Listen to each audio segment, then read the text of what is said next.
Hey, I'm Pete the Duck, and this is a review of the FPS Freek Infinities by KontrolFreek. This is a gaming accessory that fits Xbox 360 and PlayStation 3 controllers, and what it does is it makes your thumbstick taller. The idea is that if your thumbstick is taller, you'll have increased accuracy when playing first-person shooters like Halo, which is what I play.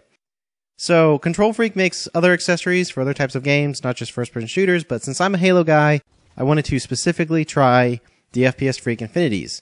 So this review might be a little long, but I hope I can provide maybe an interesting, unique perspective on these things. And I've been hearing about these for a couple years, and so I was ready to give them a try, and I had some time to plan how I wanted to review them. And I thought that I could give you a subjective opinion just based on my personal experience in matchmaking, which I will, but I wanted to start with something a little more objective.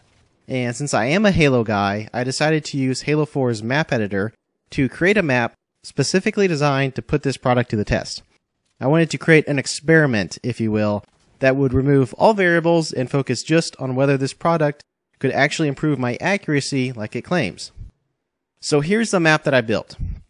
You select a weapon, and you walk out onto a platform here, and there's a large red shield in front of you. Once you destroy it, that starts a 60-second timer. And your goal during that window of 60 seconds is to shoot as many targets as you can, but you're aiming for a specific target that has a waypoint on it. Once you shoot it, you'll score a point, and the waypoint will move to a different target, and you shoot that one, and so on. And like I said, the goal is to shoot as many as you can in 60 seconds. And once the red shield reappears, that signals the end of the round. So, just to give a little more information about how I set this experiment up, the movement of the waypoints is not random. And so to keep myself from memorizing the pattern and influencing the experiment, each time I shot a target, I would return my reticle to the center. And the great thing about using targets like this instead of enemy players is that there's no aim assist, so it's really just about your accuracy. I decided to use the DMR for each test because it's generally the go-to gun in Halo 4 right now. And so let's get to some results. With my default Xbox 360 controller with a look sensitivity of 5, I performed this test 10 times. The most targets I was able to destroy in one round was 26, and my overall average was 25.2. At that point, I put the FPS Freek Infinities on my controller for the very first time, and I immediately repeated the test, which was kind of dumb. I want to mention this because the product doesn't instantly make you better. It's almost like playing with a new controller. You need to get the feel for it, and so when I realized that, I took a break from testing, and I just jumped into matchmaking for the rest of the day. I just wanted to get used to having these on my controller, and so I waited until the next day to repeat the test again. So, the next day, with the FPS Freek Infinities on my controller and with a look sensitivity of 5, I performed the test 10 more times. And here are those results. Not only did my overall average improve to 26.1 targets per round, but I beat my highest score, getting 27 targets not just for the first time, but for 3 out of the 10 tests. So, based on my experiment, I can tell you with full confidence that I do believe the FPS Freek Infinities improve your accuracy. That's my objective review of this product. So now let's move on to something a little more subjective, my opinion. And I'll be honest, when I first put these on my controller, they felt a little awkward. And at that point, I was immediately concerned that I wouldn't like the product. Now, I just want to tell you, I do like the product. But my knee-jerk reaction was that this was a little strange. And it took me probably about half an hour to really get comfortable with them. And the reason I want to say that is if you pick up a controller that has these on them, like me, your knee-jerk reaction might be that you don't like them and you don't give them a try. And I would encourage you to really give these things a try.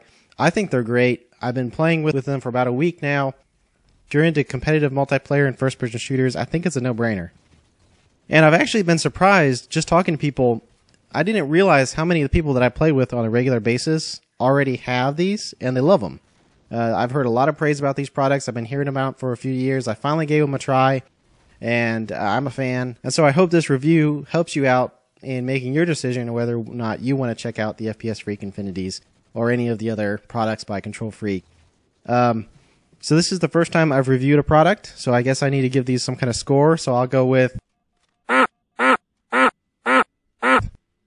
out of 5 quacks. That's good. And if you want to check out the FPS Freek Infinities, go to KontrolFreek.com.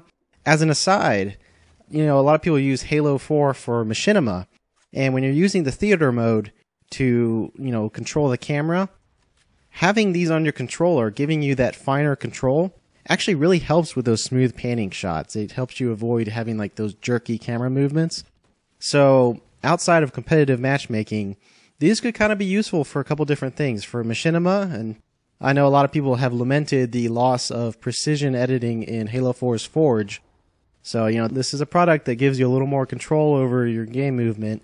So that's just something to keep in mind.